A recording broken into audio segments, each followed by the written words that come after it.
I'm pushing this through, Minister, with or without you. And as you can hear, the upper city is where kind of the ruling body of Divinity's Reach resides.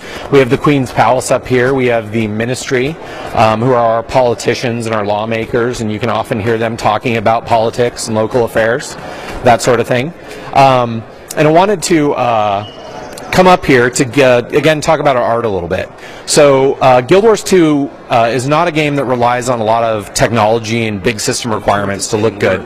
We rely on the skill of our artists and in giving them the freedom to kind of imagine really fantastic things. You know, we know that a big reason why people play MMOs is to see things that they can't see in normal life, to you know, kind of get away from things, kind of get away from that normal you know, day to day. And so we allow our artists to kind of create these really fantastical vistas. And so, like this, for example, is you know, this beautiful garden with its clockwork constellations above it, you know, kind of moving, is an example of the sort of thing that we want to put a lot of all over the game, which are really memorable locations that are really pretty to look at and are very unique to our world. So now we'll kind of continue on. We'll go to, actually, let's open up the map and take a look at the city. It was still a little fogged out, so we'll have to unfog things. There we go. So this is our city. You can see the trail we took to get to where we are. So this whole thing is one big persistent city, with one exception, which is this area right here, which you can see is marked home. This area is our home district. It's an instanced area where things that you do in your story are reflected. So, for example, I might have the chance to decide whether a certain character lives or dies. If I let them die, not only is it maybe going to change kind of the narrative structure, but that character is no longer going to be located in my home area. If I let them live, then they'll be there and I get to, you know, talk to them later on, that sort of thing. Certain buildings can get destroyed. You'll have a chance to save them. A lot of different changes kind of come over our home district here. So you'll notice we're going to teleport over there, and we're going to use our waypoint system, which is our fast travel system. So our fast travel system is kind of an extension of the system that we had in Guild Wars 1. In Guild Wars 1 we had a system called map travel, and we've kind of taken that and made it happen in the persistent world. You can see all these waypoints all over. We have them all unlocked for the purpose of the demo so we can move around. But through normal gameplay, what would happen is you would go out and you would explore and you'd find a waypoint, you'd unlock it, and then you could click to it to teleport it to it for you know, a small gold fee, and you could teleport there instantly. And so one of the things we want to try to do with this system is to really make it so that it's not a pain in the butt for players to play with their friends. They can get to places they want to go to easily. We don't want to force that kind of running through the world onto players who don't really enjoy that sort of thing. For players who do enjoy kind of traveling by foot and looking at the sights and all that, they're free to continue to do that. So we'll enter our instance. So one of the things that we've talked about is kind of how different the branching stories are. And this is one of the first places where you'd really feel that. So if we had chosen that we were a noble, I talked about our friend Lord Farron, who's kind of a character. He would have chosen to thrown us this kind of grand party with all these other nobles. And we would have come into this area and you would have seen, you know, the place is all decorated. There's, you know, people drinking and dancing and entertainers and all that sort of thing.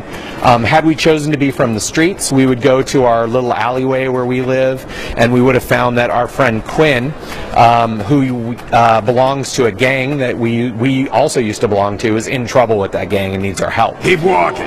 You ain't a friend of Big Nose Ted. In this particular case, what we have is the inn that's owned by our friends Andrew and Petra, and we find that there are some ruffians here causing problems. Hey, watch it! You almost spilled my drink, and I almost had to mop it up with your face. I need to start bringing a big dog to work. So Petra has the starburst over her head, which indicates that you can continue your personal story by talking to her. For the demo, we're going to stop right here for the human section, and we're going to go play a char character and see what that's like. So for our char character, We're going to play a character that's in their high 40s. The level cap is 80, so that's kind of a high to mid-range kind of character, but not totally at the level cap. He'll have all his skills unlocked, so you get to see what it looks like to have a full skill bar. Again, the Char were our antagonists in Guild Wars 1. They're kind of a bestial feline race, but at the same time, they're the most technologically advanced race in our world. So that's kind of an interesting twist that they have. You can see our Char there. He's a warrior, and I wanted to talk a little bit about our versatility of our professions. So we saw the Elementalist, and we saw how he was versatile by changing attunements. An Elementalist has 4 different attunements to choose from. And you'll see kind of our philosophy with our characters is we don't want anything that our characters can do to feel like it's kind of secondary, like it's not effective. In most games, you have a warrior, you grab a bow. That bow is only used as kind of a tool for pulling or something like that. It's not really a damage-dealing weapon. And in our game, a warrior with a bow can really deal some good damage. There's a player actually in a golem battle suit, so we'll kind of get away from him there. And you'll see, for example, our Char warrior is able to inflict heavy AoE damage with his bow.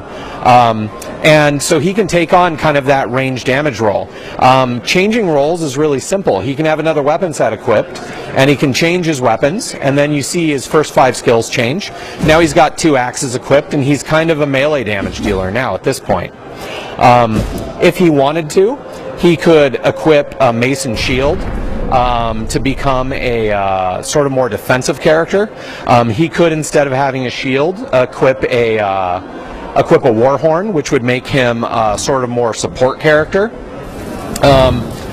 And so you can change kind of your role in the battlefield very, very easily. And this is something that we want to emphasize. We want to make it so that you don't have to have any particular profession in order to play the game. We don't want you to stand around waiting for, a half hour, waiting for that one healer to come along.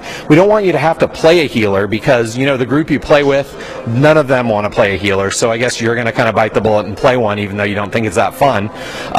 We don't want you to have to play with that kind of guy who you really don't want to play with, except for he's a healer and he's kind of always around and you kind of need a healer, so you're willing to kind of play with him. We don't want you to have to do that. We want you to be able to play with whoever you want to play with your friends, play with the people that you enjoy playing with. That's sort of our philosophy. And so we're actually communicating with the people at ArenaNet right now. We're trying to find out where some events are going on. You can see lots of things to do, lots of places to visit. So we're going to head down to Dragon Watch, which is a small Char town.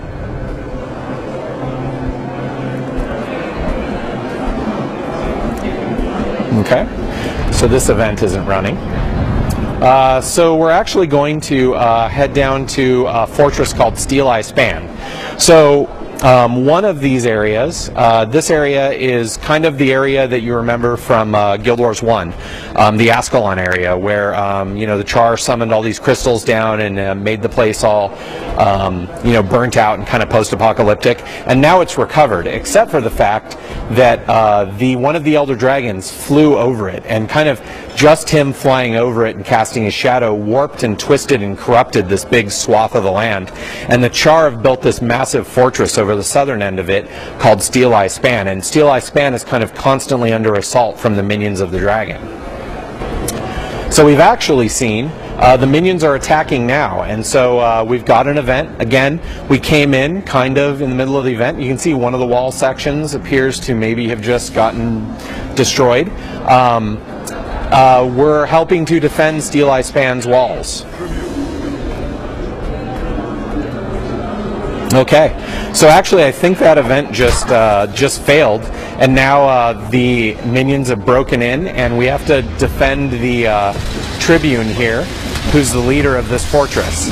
If we fail here, what'll happen is the minions will take over the fortress, and then it'll have an event here to drive the minions out.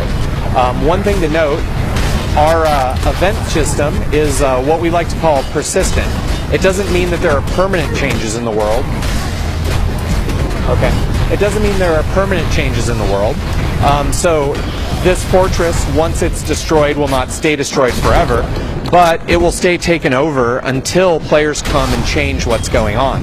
So it has persistence to it. Yeah, we're running out of time, Matthew. Is the other event? Okay. Okay. Cool. So we actually have an event that's usually at the end of kind of this long event chain. But for the show, we wanted everybody to be able to see it, so we've kind of made it happen at sort of regular intervals. And we give everybody the opportunity to teleport to it. So this is the confrontation with the Shatterer, which is one of the minions of the Elder Dragon that caused all of this destruction. So again, one thing to note, you know, this is the sort of boss fight that you would normally see, you know, hidden away in a dungeon somewhere, something like that. Matthew, why don't you go man some turrets or something like that, and we can see how that works. So in our game, we want these encounters, these like big epic encounters, to be for all players to be able to participate in. And this is an event. So, you know, it will scale. As our bosses have more players fighting against them, they start getting new abilities that allow them to cope with greater number of players. There are probably, looks like, you know, 30 to 40 players in this fight. And they're all going to get credit for participating if they participate in the fight.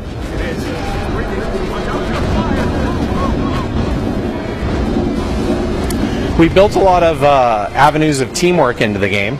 So, for example, all of these cannons and mortars, there are minions that get created by the Shatterer. If the Shatterer lets, if the players let those minions get to the back line, then they can destroy the mortars and cannons, and then the players won't be able to use them. In addition to that, if the cannons get destroyed, it'll kick off an event where a supply train tries to come up to this area from a fortress to the south. And if they don't succeed, if players aren't able to get that supply train in here, then they can't fix the cannons, and the cannons won't be available in the attack. So that's a good way, a good example of one event influencing another. So Matthew's summoning his War Banner, which is his elite skill. And you'll notice he's healing characters in the area of the banner. Once again, versatility of our profession. Since he chose to bring a support skill in his elite slot, he can now help out players around him.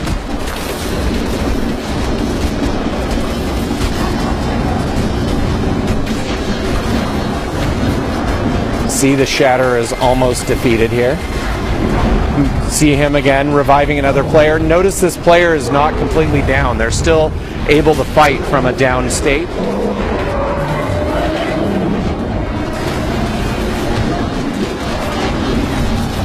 Okay, so that was our encounter with the Shatterer. Now he also drops a big giant chest.